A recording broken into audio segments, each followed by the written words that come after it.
আজই ডাউনলোড করুন আর এনজয় করুন আপনার পছন্দের শো। ম্যাডাম আপনি প্লিজ গাড়িতে বসুন, এমনিতেই অনেক দেরি হয়ে গেছে। আরে হাতটা তো ছাড়বে। ম্যাডাম আমি আপনার হাত ধরিনি।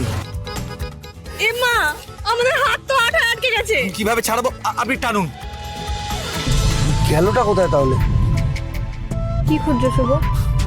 আপনার মুখের হাসিটা। ইডিয়েট, মজা করছো আমার সঙ্গে? অবশ্য তোমার আর কি, কষ্ট তো আমি পাচ্ছি। আমারও তো সেটাই প্রশ্ন ম্যাডাম, আপনি শুধু শুধু কষ্ট কেন পাচ্ছেন? কি শুধু শুধু? তুমি বুঝতে পারছো না শুভ, বাবার ছবিটা কিভাবে? ছবিটা তো আবার আগের মতন হয়ে যাবে, ফ্রেম পাল্টে দিলেই নতুন। যদি না হয়? তুমি তো বলেই খালাস। তুমি বুঝতে পারছো না আমার মনে কতটা কষ্ট হচ্ছে।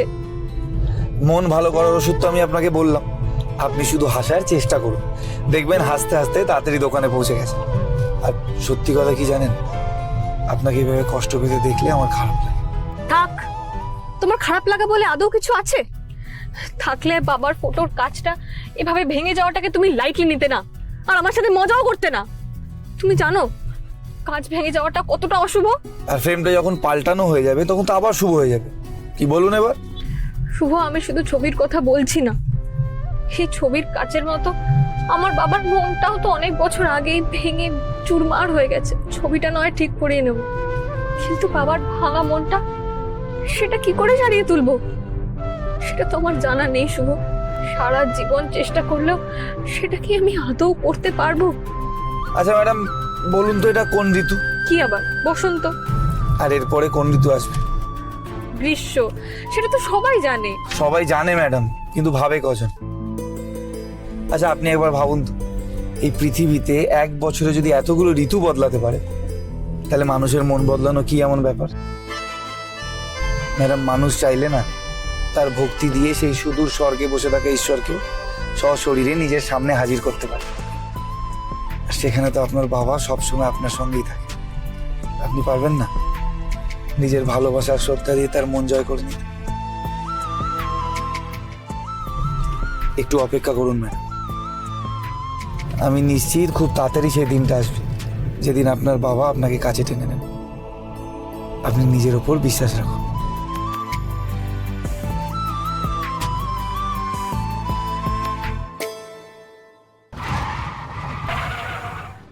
এই তো ম্যাডাম আমরা এসে গেছি, আপনি গাড়িতে বসুন, আমি ফ্রেমটা চেঞ্জ করে নিয়ে চলে আসছি। এমা, আমি গাড়িতে বসবো কেন?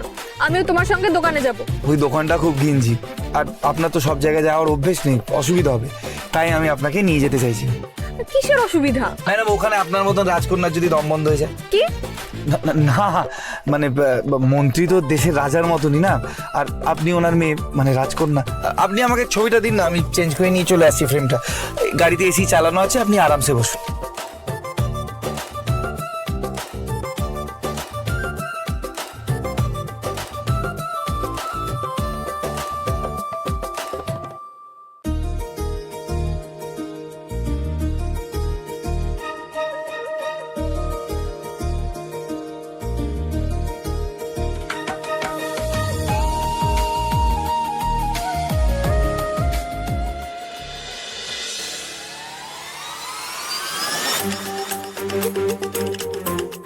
এই দাঁড়াও দাঁড়াও দাঁড়াও, এই তোমার সাহস তো কম না? তুমি আমার বাবার ছবিতে আঠা লাগাচ্ছ? এটা সত্যি আপনার বাবার ছবি? হ্যাঁ, এটা আমার বাবার ছবি। এই ছবিটা আপনার বাবার হতে পারে, কিন্তু এই দেয়ালটা আপনার বাবার নয়। কেন কাজের সময় বিরক্ত করছেন? যান এখান থেকে। কি? আমি বিরক্ত করছি? আমার বাবার ছবি নষ্ট করছো? আর বড় বড় কথা দেখাচ্ছি বুঝ। তোমাদের মতো লোকেদের কি করে সাহায্য করতে হয় সেটা আমি খুব ভালো করে জানি।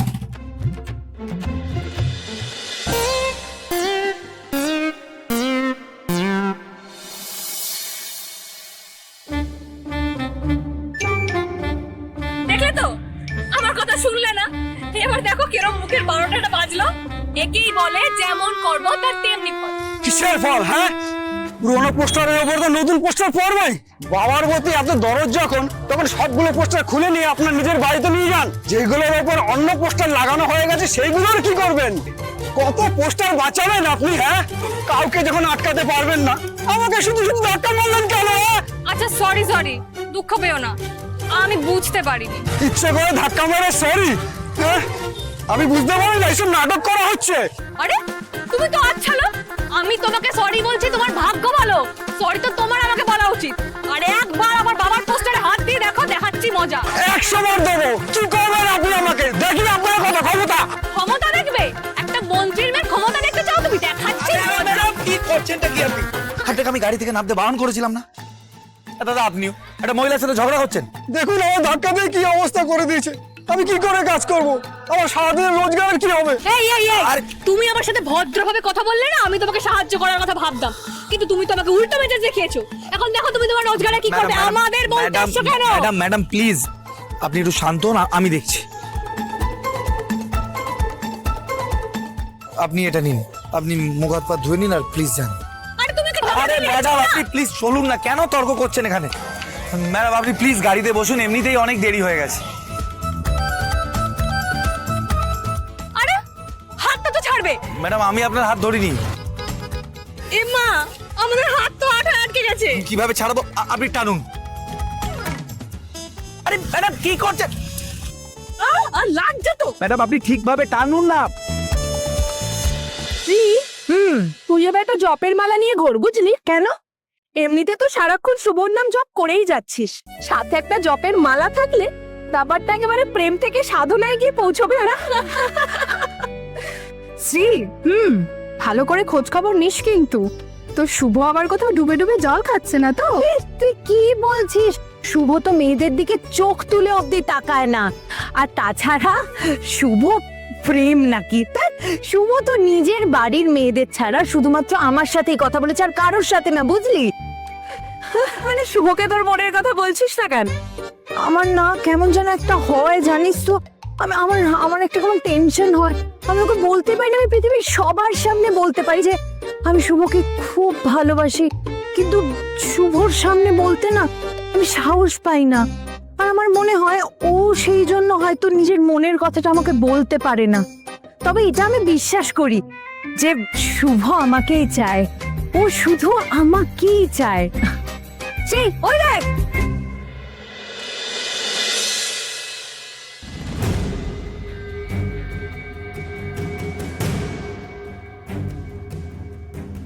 এটা তো ওই মন্ত্রীর মেয়েটা।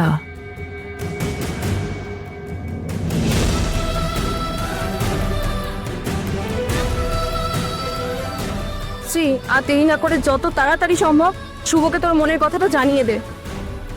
জানাবো, যত তাড়াতাড়ি সম্ভব আমি ওকে আমার মনের কথাটা জানাবো। এরপর তো বিয়ের কথাটাও বলতে হবে। সেটা কবে বলবো? আমার জন্মদিনের দিন ওকে আমি আমার মনের কথা বলবো, আর ওর মনের কথাও আমি ওর মুখ থেকে সেদিনই শুনবো। আর ও যদি একবার আমাকে কথা দিয়ে দেয় না, আমি জানি ও আর কোনোদিন ওর কথার থেকে মুখ ফেরাবে না।